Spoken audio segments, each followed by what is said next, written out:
بسم اللہ الرحمن الرحیم۔ ہکو جٹ سیالکوٹ کا وہ مجرم جس کی گرفتاری کے لیے فوج بلانا پڑ گئی۔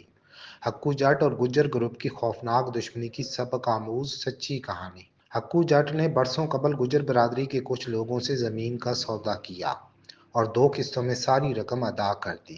قبضہ لینے کا وقت آیا تو گجر گروپ نے قبضہ دینے سے انکار کر دیا، جس سے ان 2 گروپوں کے درمیان دشمنی کی ابتدا ہوئی۔ ہکو جٹ مالی لحاظ سے کمزور تھا اور یہی گجر گروپ کی سب سے بڑی غلط فہمی تھی۔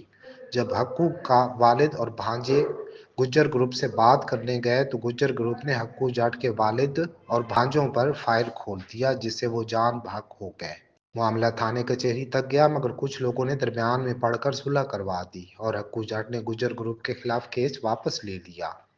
وقت گزرتا رہا، پھر گجر گروپ کے کچھ شرپسند عناصر نے ہکو جٹ کے خاندان کا مذاق اڑانا شروع کر دیا کہ یہ کیا چیز ہیں، یہ ہمارا کچھ نہیں بگاڑ سکتے۔ ہکو جٹ طیش میں آ کر بل کھاتا رہا، پھر اسے ایک موقع ملا اور اس نے اپنے ساتھیوں کی مدد سے گجر گروپ کی ایک بارات سے 20 افراد کو اغوا کر لیا اور ایک ویرانے میں لے جا کر ان 20 میں سے 16 افراد کو قتل کر دیا۔ اس خوفناک واقعے نے ہکو جٹ کو علاقہ میں خوف کی علامت بنا دیا۔ پولیس اس کے پیچھے پڑ گئی، مگر وہ ان کے ہاتھ نہ آیا۔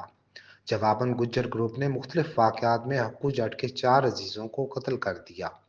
کچھ عرصہ بعد ہکو جٹ گرفتار ہو گیا، مگر جیل سے عدالت پیشی کے وقت گجر گروپ نے اسے بھی نشانہ بنا دیا۔